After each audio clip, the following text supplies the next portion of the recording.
आज हम करेंगे क्लास 12th बिजनेस स्टडी का हमारा चैप्टर कंट्रोलिंग, जो कि हमने लास्ट लेक्चर में भी किया था। उसमें हमने पढ़ा कंट्रोलिंग क्या है, कंट्रोलिंग का मीनिंग, उसकी कैरेक्टरिस्टिक्स, उसके बेनिफिट्स, लिमिटेशन, ये सब कुछ हम पढ़ के आए हैं। आज का हमारा है प्रोसेस ऑफ कंट्रोलिंग। ठीक है, कि कंट्रोलिंग करने की, कंट्रोल अप्लाई करने की क्या एक प्रोसेस होती है।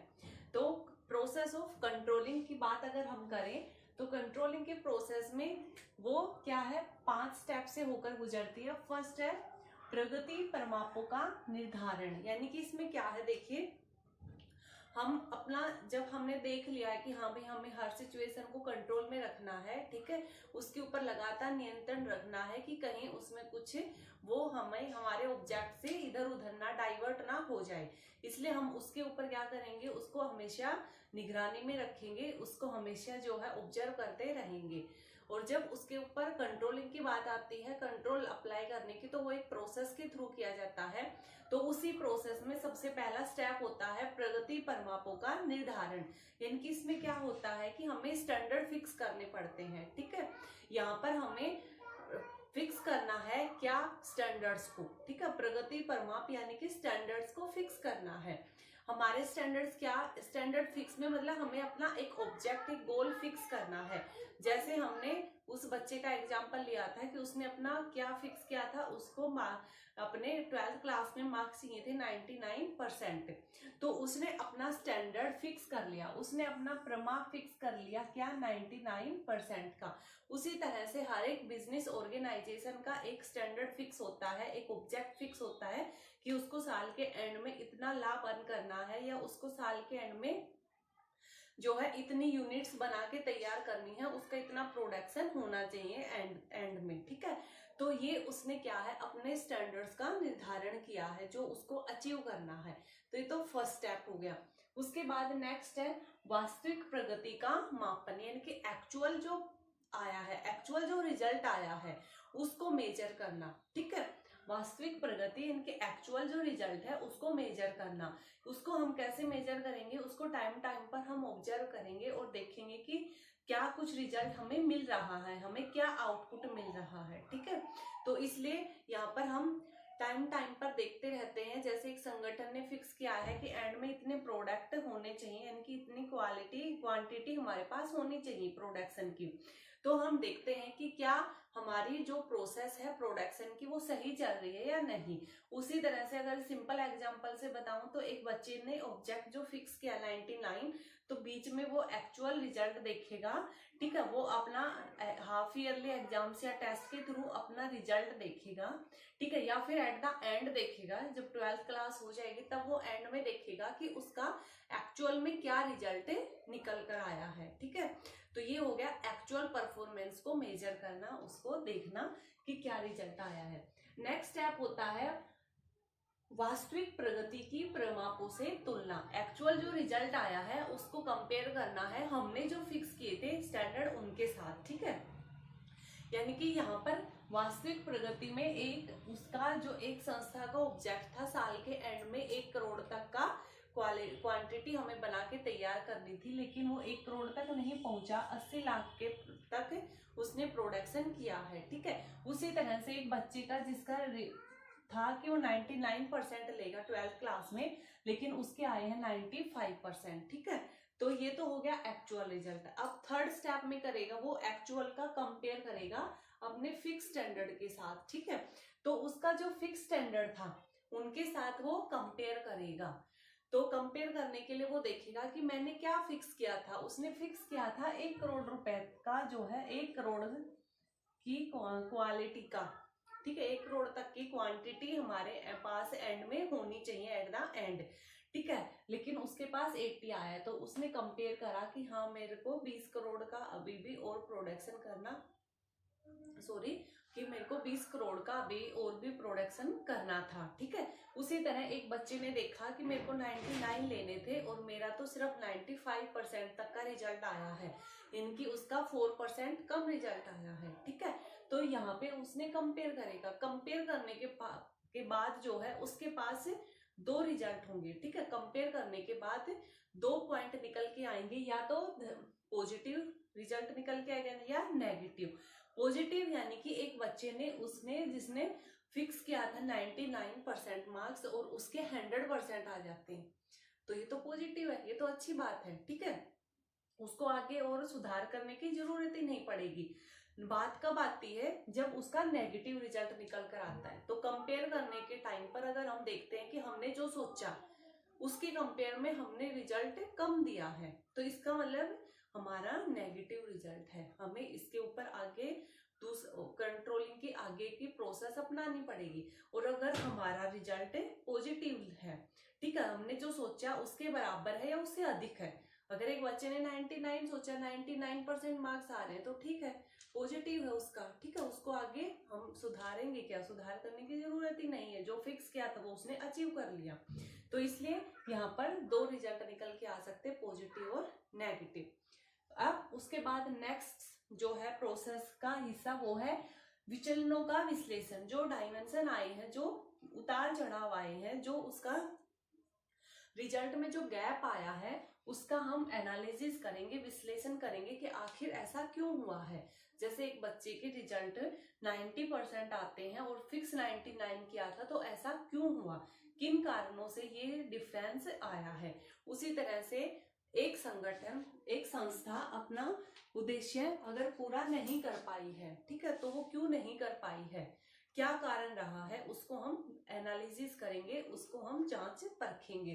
तो देखिए विचलनों के विश्लेषण में, ठीक है, जो डिफरेंस आया है उसके टाइम पर हमें कुछ पॉइंट को देखना पड़ेगा कि अगर स्टैंडर्ड्स उसने प्राप्त कर लिए हैं, ठीक है, अगर उसने जो सोचा वो ही रिजल्ट निकल के आया, तो वहां पर तो हमें कुछ एनालिसिस करने की जरूरत ही नहीं है।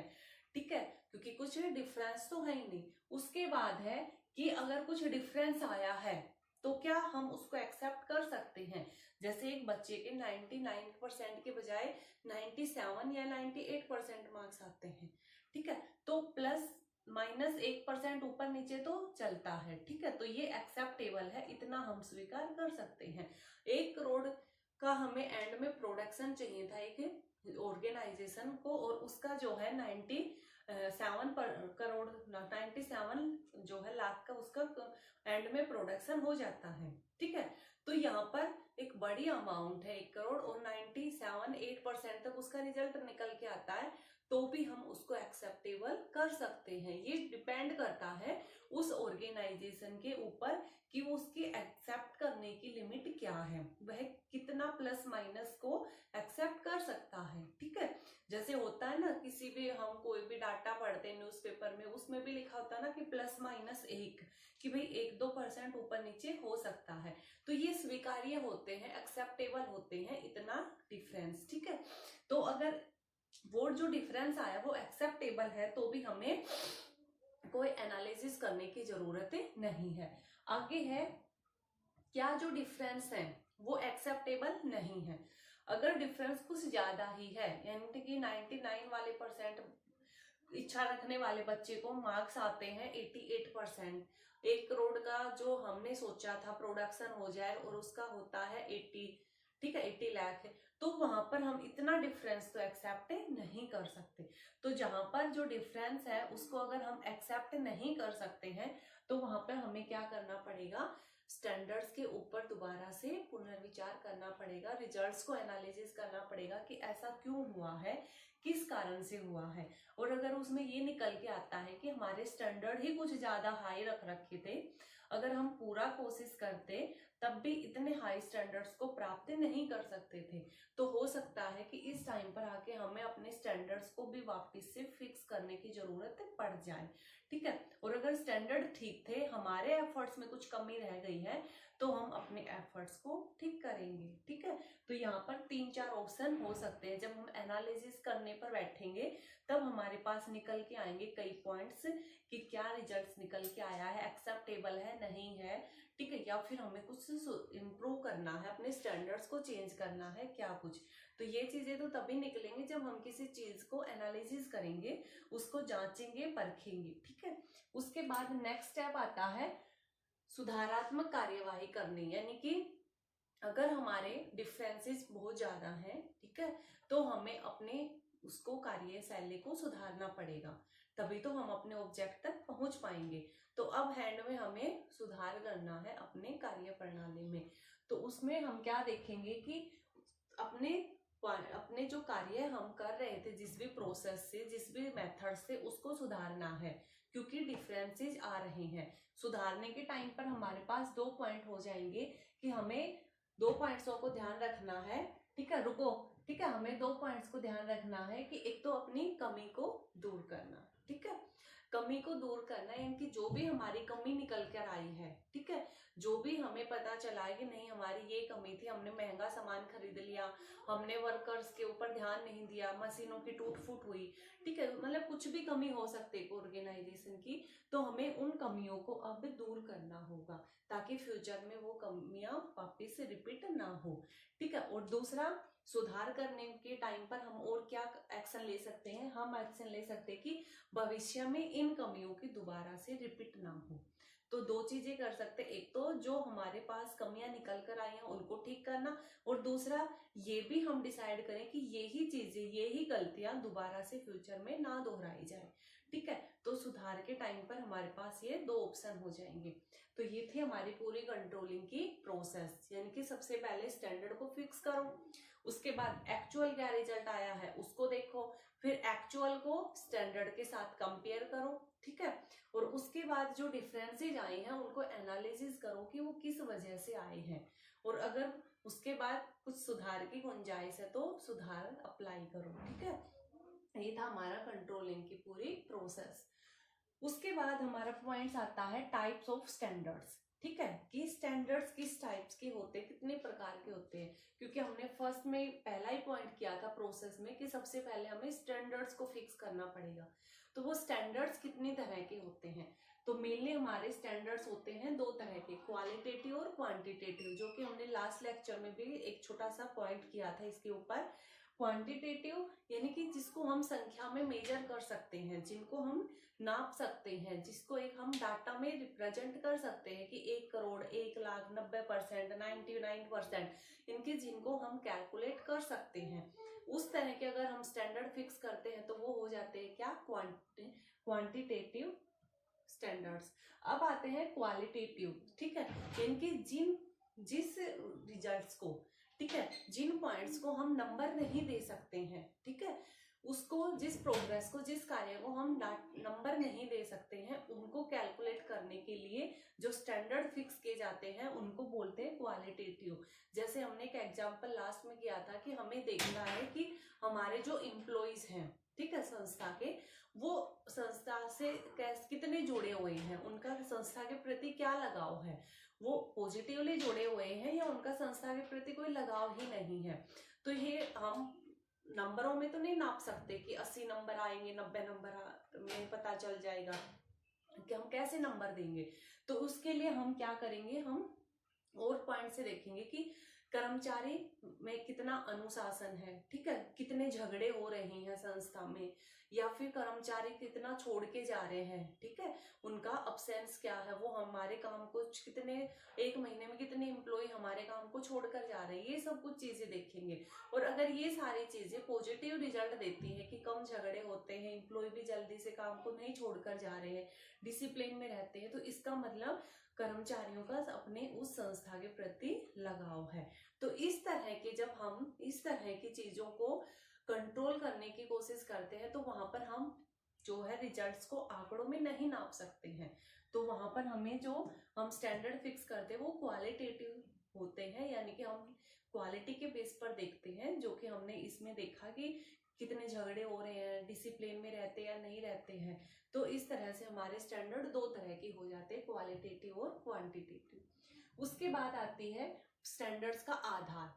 ठीक है, स्टैंडर्ड्स किस बेस पर फिक्स किए जाते हैं, उनका क्या आधार होता है, ठीक है, किनके आधार पर हम अपने स्टैंडर्ड्स को फिक्स करते हैं, तो वो होता है क्वांटिटी, मात्रा के आधार पर। जैसे एक संस्था में क्वांटिटी के आधार पर स्टैंडर्ड फिक्स किए जा सकते हैं कि साल के एंड में इतना प्रोडक्शन हो जाना चाहिए, या फिर इतना जो है इतनी सेल्स हो जानी चाहिए, ये सारा क्वांटिटी के बेस पर होते हैं। दूसरा हमारे स्टैंडर्ड क्वालिटी के बेस पर भी हो सकते हैं कि हम कोशिश करते हैं कि साल के एंड में हमारे जो प्रोडक्ट निकल कर आए, जो बन के तैयार हो, वो ए क्वालिटी के हों, ठीक है, ए प्लस क्वालिटी के हों, बी प्लस क्वालिटी के हो। इस तरह से हम क्वालिटी को भी ये कर सकते हैं कि क्वालिटी को हम मद्देनजर रखते हुए अपने स्टैंडर्ड फिक्स करते हैं कि हमें एंड में हमारे प्रोडक्ट की क्वालिटी बेस्ट चाहिए मार्केट में, ठीक है। हमारे जैसा प्रोडक्ट जो भी कंपनी बनाती है उनके कंपेयर में हमारे प्रोडक्ट की क्वालिटी बेस्ट होनी चाहिए। तो हमने जो ऑब्जेक्ट जो स्टैंडर्ड फिक्स किए हैं वो हमने अब की बार क्वालिटी के बेस पर करे हैं। तीसरा, हम कॉस्ट के बेस पर भी अपना स्टैंडर्ड फिक्स कर सकते हैं कि एंड में हमें अपना प्रोडक्शन चाहिए वो एट द कॉस्ट, इस कॉस्ट पर चाहिए, जो हम एक फिक्स कर सकते हैं कि हमें इतनी कॉस्ट में इतना प्रोडक्शन चाहिए। तो वहां पे हमारा मेन फोकस रहेगा कॉस्ट को कंट्रोल करना, ठीक है। एंड में हम देखेंगे कि क्या हमारा जो हमने कॉस्ट लगा के कोई सामान तैयार किया वो ज्यादा तो कॉस्टली नहीं पड़ गया है, ठीक है, ज्यादा महंगा तो प्रोसेस वो नहीं था। उसके बाद है हम अपने स्टैंडर्ड को टाइम के बेस पर भी कर सकते हैं कि हमें इतने टाइम लिमिट में ये काम करना है। तो वहां पे मेन क्या है, मेन जो स्टैंडर्ड है वो क्या फिक्स किया हमने, टाइम को, कि हमने 6 मंथ में ये काम पूरा करना है। तो वहां पे फिक्स हो गया 6 मंथ, ठीक है। तो इस तरह से स्टैंडर्ड कई चीजों के ऊपर डिपेंड करते हैं। उसके बाद आ जाएगी स्टैंडर्ड के निर्धारण के समय पर ध्यान रखने वाली बातें, कि कुछ पॉइंट्स हैं जो हमें स्टैंडर्ड फिक्स करते समय हमें ध्यान में रखना चाहिए। पहला तो है रीजनेबल, कि जो स्टैंडर्ड है वो ऐसा होना चाहिए कि हम उसको अचीव कर सके। अब ये नहीं है कि हम अपने एम्प्लॉइज को कोई ऐसा काम दे दें कि हमें 6 महीने में ये प्रोजेक्ट पूरा करना है, और जबकि हमें पता है कि ये काम 6 महीने में नहीं होने वाला। तो इस तरह का भी हम स्टैंडर्ड नहीं फिक्स करेंगे। जैसे हमने किसी बच्चे को बोल दिया जो एवरेज से भी बिलो है कोई बच्चा, और हमने बोल दिया कि आपको हाफ ईयरली एग्जाम में 80% मार्क्स लेकर आने हैं, ठीक है। तो ये एक रीजनेबल, एक अच्छा स्टैंडर्ड नहीं है, ठीक है। उसके बाद है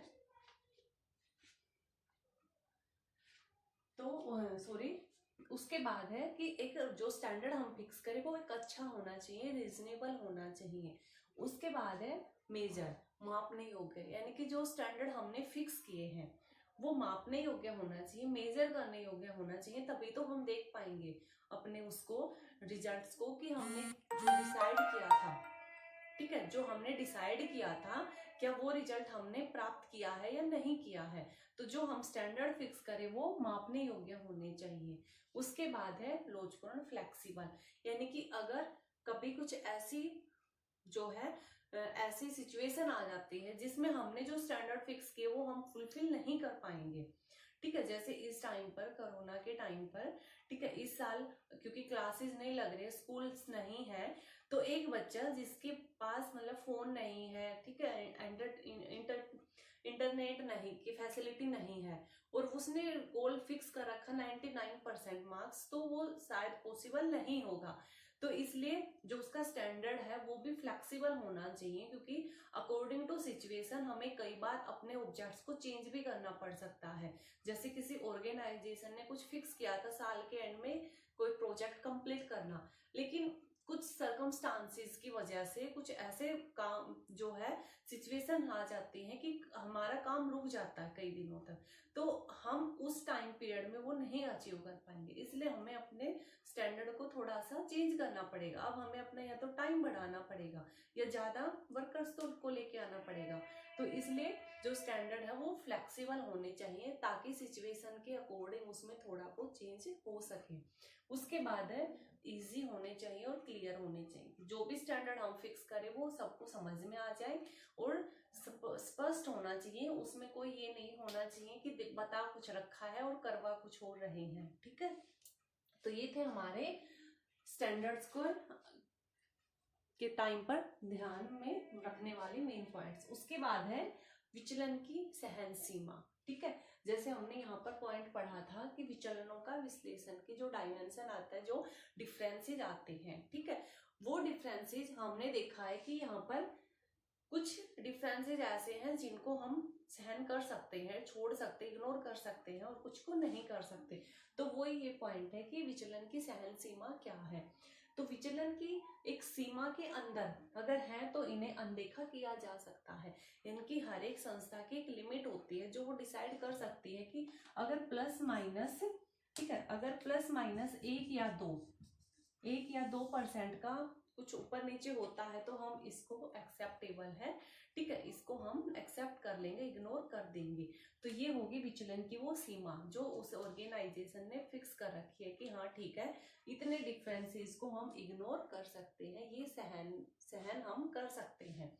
उसके बाद है विचलन की सहन सीमा के अकॉर्डिंग जो है दो, ठीक है, जो डिफरेंसेज हैं, ठीक है, उनको वो जो हमने एक लिमिट रखी है, ठीक है, वो दो सिद्धांतों के ऊपर काम करती है, ठीक है। क्या कौन कौन से पॉइंट्स हैं? फर्स्ट है इंपॉर्टेंस पॉइंट्स पर ही कंट्रोल का सिद्धांत। इसमें क्या है, जो विचलन की हमने एक लिमिट रखी है, एक सीमा रखी है, ठीक है, उसमें हम फिक्स करते हैं कि हम सिर्फ इंपॉर्टेंट पॉइंट्स पर ही ध्यान देंगे।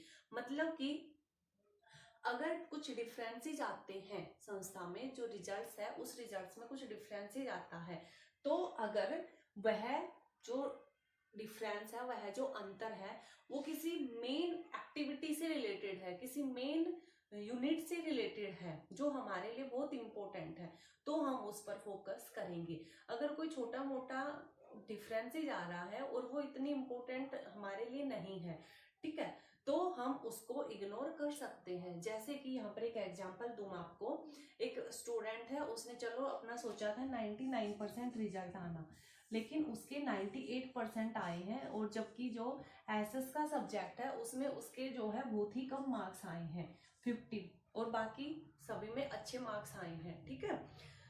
तो यहाँ पर हम उसको अगर हमारे नजरिए से, ठीक है, हमारे लिमिट के हिसाब से एसएस को हम ज्यादा इंपॉर्टेंस नहीं दे रहे हैं, हमारा main focus math, science, English इन्हीं सब्जेक्ट्स के ऊपर है, तो ये जो एसएस में जो अगर मार्क्स उसको आए हैं हम उनको इग्नोर कर सकते हैं। हमारा मेन फोकस सिर्फ इंपॉर्टेंट सब्जेक्ट की तरफ रहेगा। अगर उनमें कुछ ज्यादा ही डिफरेंस आ रहा है, ठीक है, इंग्लिश में अगर 40 मार्क्स से आ रहे हैं तो हमें वहां पर ध्यान देने की जरूरत है। अदरवाइज बाकी जो इजी सब्जेक्ट्स हैं या जो हमारे लिए अभी रिलेवेंट नहीं है, हम उनके ऊपर फोकस नहीं कर रहे इतना, ठीक है, तो हम उनको इग्नोर कर सकते हैं। तो यानी कि ऐसे एक ऑर्गेनाइजेशन में सिर्फ इंपॉर्टेंट पॉइंट्स के ऊपर ही ध्यान रखना चाहिए।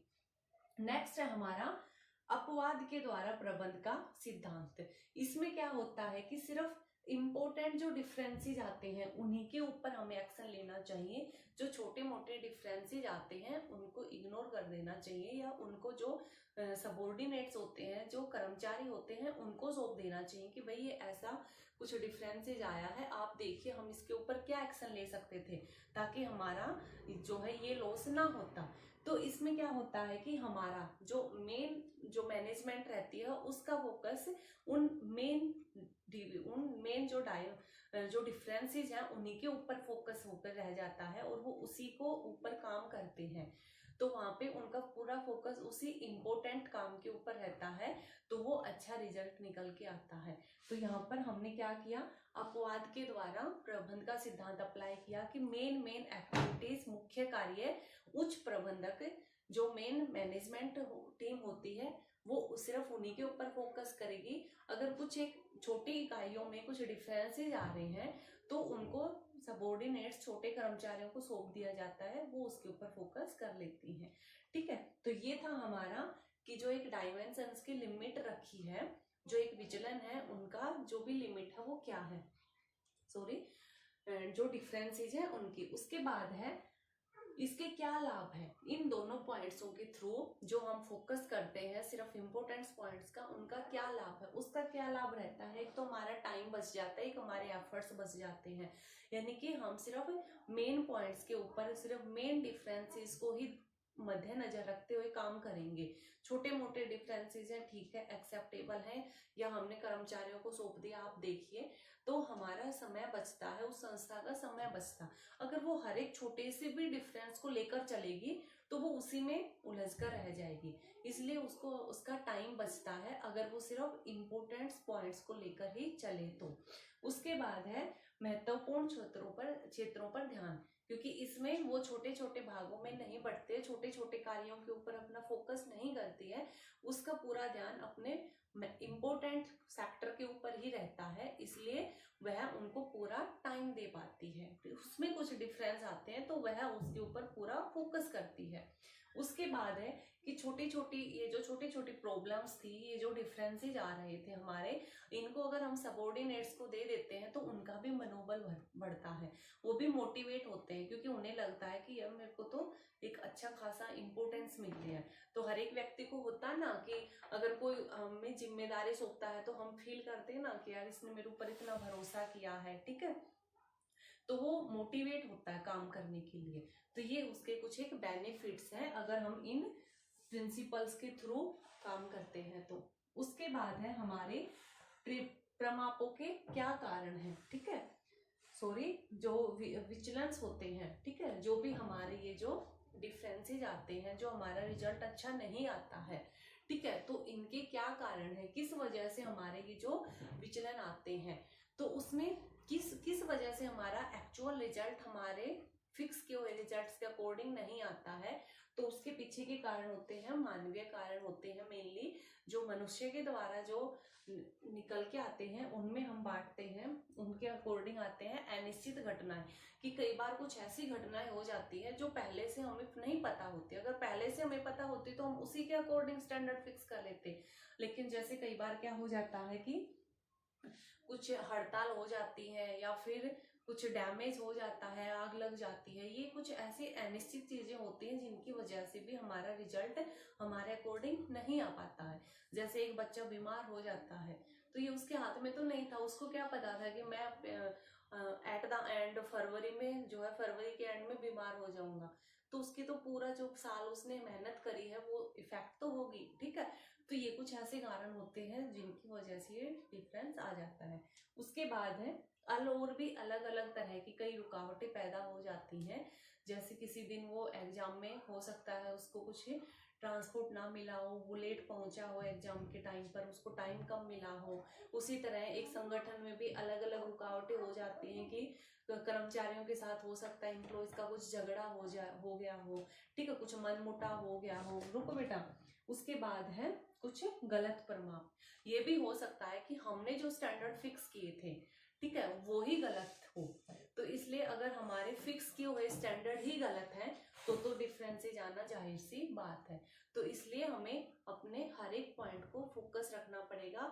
जो हम सबसे मेन कंट्रोलिंग की प्रोसेस में सबसे मेन पॉइंट ही क्या है, स्टैंडर्ड फिक्स करते समय हम पूरा ध्यान रखें कि हमारा स्टैंडर्ड अच्छा हो, हम अचीव कर सके ऐसा होना चाहिए, समझ में आ सके ऐसा होना चाहिए। अगर स्टैंडर्ड ठीक है और उसके बाद हमने एफर्ट्स अच्छे किए हैं तो एट द एंड हमारा रिजल्ट अच्छा ही होगा, ठीक है। उम्मीद है हमें सुधार की कार्यवाही करनी ही ना पड़े।